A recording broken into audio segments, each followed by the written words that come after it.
مغرب میں رہتے ہوئے یعنی ویسٹ میں رہتے ہوئے ہم ایک چیلنج سے گزر رہے ہیں، اور وہ یہ ہے کہ اپنی آئندہ نسلوں کو، اپنے بچوں کو ہم اسلامک ویلیوز سے بھی روشناس کرائیں، اور ان کے ذہن میں اس سوسائٹی کے حوالے سے کانفلکٹ بھی پیدا نہ ہو۔ چنانچہ ہم کیسے اپنے بچوں کو اس سوسائٹی میں رہتے ہوئے اپنی دینی اقدار سے متعارف کروا سکتے ہیں؟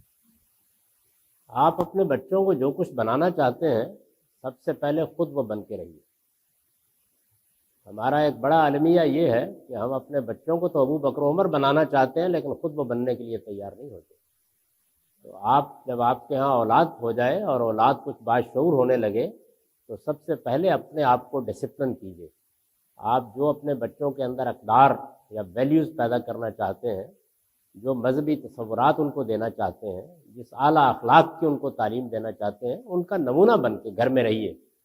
بیوی، شوہر، والدین، اعزاء، اقربا، دوست، جب تک آپ اپنے دین، اپنی معاشرت، اپنی تہذیب کا اچھا نمونہ بن کے نہیں رہیں گے، تو آپ بچوں سے یہ توقع نہیں کر سکتے کہ وہ محض آپ کا واز سن کر اس بات کو قبول کر لیں۔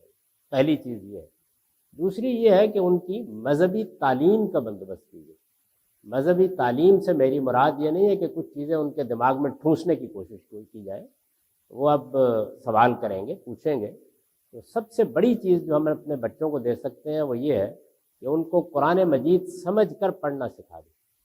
اگر 12 سال کی جو اسکول کی تعلیم ہوتی ہے، جس کو آپ براڈ بیس تعلیم کہتے ہیں، اس میں یہ چیز بھی حاصل کر لی جائے، خواہ اسکول میں پڑھتے ہوئے الگ سے بندوبست کر کے، یا ایسے اچھے اسکول قائم کر کے جن میں عربی زبان، ضروری عربی زبان سکھا کر قرآن مجید کو ایک ریڈر کے طور پر 12 سال میں پڑھا دیا جائے، تو آپ یہ دیکھیں گے کہ اس کے بعد آپ کو کچھ کرنے کی ضرورت نہیں ہے، باقی سب کام اللہ کی کتاب کر لے گی۔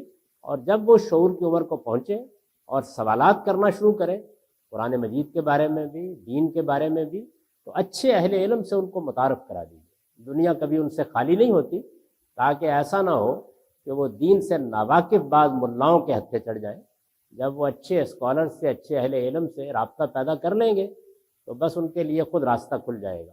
اس سب کچھ کے باوجود آپ ناکام ہو سکتے ہیں، اس لیے کہ خدا کے پیغمبر بعض اوقات اپنی اولاد تک کو تبدیل کرنے میں کامیاب نہیں ہوئے، تو یہ سمجھ لیجئے کہ ہدایت اور گمراہی میں اللہ کا ایک قانون ہے، وہ اس کے مطابق ملتی ہے۔ آپ کا کام پورا ہو گیا، آپ نے اپنی ذمہ داری ادا کر دی، اس کے بعد باقی معاملات کو اللہ تعالیٰ پر چھوڑ دیجیے۔ اور میں آپ سے یہ بھی عرض کروں کہ بعض لوگ اس طرح کے ایک یہ کہہ سکتے ہیں کہ احساس گناہ میں مبتلا ہو جاتے ہیں کہ شاید وہ ہجرت کر کے آئے اور اس کا یہ نتیجہ نکلا۔ مسلمان پچھلی 12 صدیوں سے ہجرت کر رہے ہیں۔